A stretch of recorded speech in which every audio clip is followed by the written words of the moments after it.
So ever since it was confirmed that Zelda Breath of the Wild would be getting a direct sequel, I have always thought it would be the best idea to bring in all of the open world elements that we knew and loved from Zelda Breath of the Wild, but meld in more of a traditional dungeon progression, not necessarily linear, but focus on those elemental dungeons that are so iconic in Zelda's history, and that is really a core staple of any Zelda game over the course of all the years that it's been a franchise. And while we still don't have concrete for sure confirmation that dungeons will return in Zelda Tears of the Kingdom, there is more and more mounting evidence appearing online following the leak of that art book from the collector's edition, as well as a lot of deep dives and slow motion screenshots taken from the most recent trailer, all pointing towards the likelihood of traditional dungeons and elemental themed dungeons specifically returning. And in today's video, I want to break down the implications of the gameplay, progression, and aspects of traditional dungeons making their big return,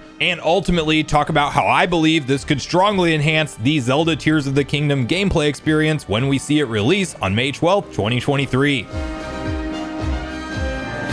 What's up, Nation? If it's your first time on the channel, make sure you join Sunbro Nation by subscribing below. Hit the like button on this video if you enjoy it today, and make sure you turn on your bell notification icon so you're kept up to date with all the newest gaming news. And as I mentioned, guys, today we are discussing Zelda Tears of the Kingdom and some massive evidence that does point towards traditional dungeons potentially making it back to this game when it does ultimately release. And I've already said it in the intro, but I definitely feel like this would be a correct direction to go. Now, just to set some baseline expectations, I won't be deep diving any of the art book or those leaked images that can contain minor spoilers. I think you can argue that it doesn't reveal anything major in the term of the plot of the game, or just have those massive aha reveals that make you really think you know the direction that the game is going to take. I think even with that entire leaked art book, we still have plenty of unanswered questions and things that we will ultimately just not know until we experience them ourselves, or wait to see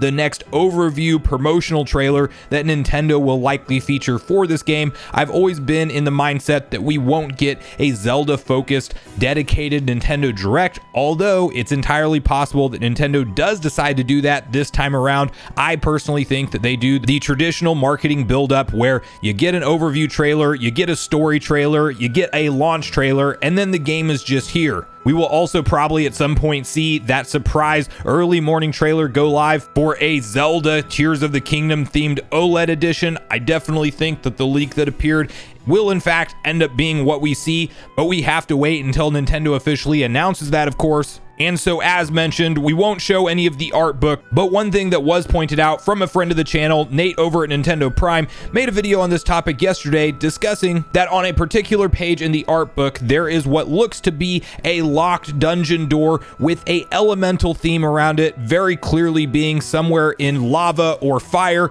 with the art book showing 5 different mouths that kind of hold a chain that is essentially the lock for the door, then referencing how this is kind of reminiscent of what we used to see with keys blocking doors for the dungeon. But of course, the divine beast in Zelda Breath of the Wild kind of had those stations you had to solve puzzles to get to ultimately activate with your Sheikah Slate until you could finally progress and fight the boss. And this looked to be some kind of final door that you would likely have to go find those 5 different mouths that can ultimately open up and release the chains, and then you can proceed through this said door. And while this could just be a side area in the game and not a mainline dungeon, from the art book, and if you look at it, it is likely a dungeon door of some sort. And I am definitely one that believes, with all of the deep dive trailer analysis that are out there, and even just the kind of concept of the game that we've seen in that trailer that featured all of the ancient text and hieroglyphic style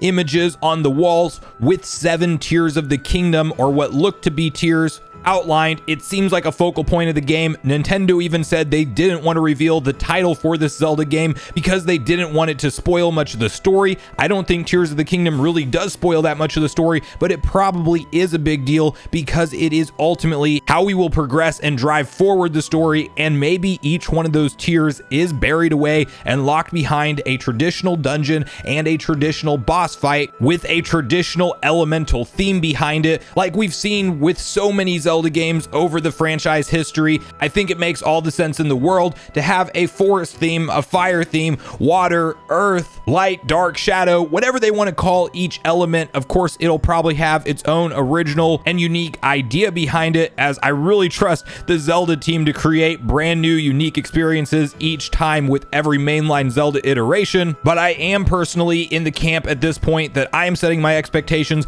more towards traditional dungeons returning, and that being a focal point of how we progress through this open world adventure, as opposed to not. Now, you then have to quickly tackle the conversation of how do they handle traditional dungeons where you normally have to progress through and you find an item in the dungeon. Hence, it makes it a little bit more linear because you might require that item to go forward in the next dungeon. And that's where I think they likely ditch that concept. And I don't anticipate having the one item that you find in a dungeon be the focal point on how you progress the game, because I do believe that they are sticking to the same open world formula where if you want to be crazy after you get through the initial portion of the game, you can likely just go straight to the end and do your best at fighting the final boss, even if you're not prepared in any way, shape, or form to do so. And if there are required items from each dungeon, that would definitely lock you into more of a linear progression path, which I just don't think Nintendo is returning to for the time being for Zelda games. And I'm personally okay with that. I am not opposed to a linear 3D Zelda or an open world 3D Zelda. I definitely think Breath of the Wild did so much right, but I am also such a fan of every single mainline 2D and 3D Zelda game before it that I would like to see the best of both worlds introduced. And if Nintendo can become creative enough to include unique items in each of these dungeons, or even just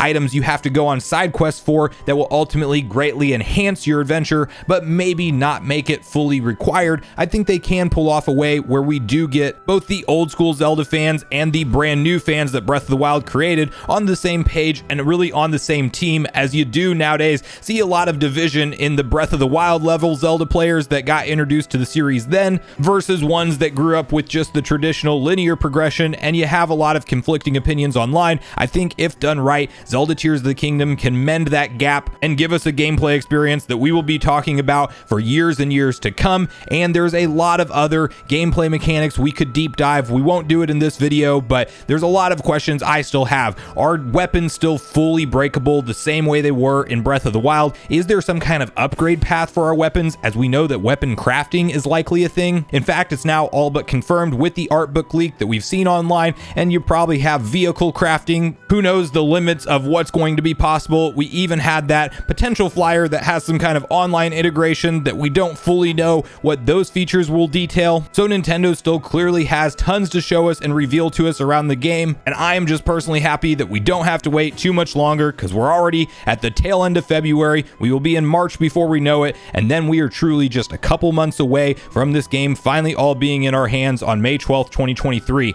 But I really want to hear from you guys at this point in the video, all your personal thoughts and speculation around this. Are you a fan of traditional dungeons in Zelda games, and do you want to see them make a return in The Legend of Zelda Tears of the Kingdom? Or are you somebody who really thoroughly enjoyed the Divine Beasts, and the more you know what to expect when you walk into each one with just different unique puzzles, and you were a fan of that model of progression? And also let me know how you feel about breakable weapons overall. Do you want to see an upgrade weapon path where you can actually upgrade your items yourself, and maybe durability is one of those, and you could always just actually repair the item so it never has to fully break? Or even if it does break and become unusable, you could still salvage it with repair. What do you think all of this crafting stuff entails with vehicles and with weapons? And where's your hype level overall for this game as we get closer to its ultimate release date? So regardless of your thoughts and feelings on everything we talked about today, I do look forward to hearing from you all in the comments down below before you leave the video, as I do look forward to getting a back and forth conversation started with you all around these topics. Go watch yesterday's video next if you haven't already, which is on screen right now. Also make sure you like, subscribe,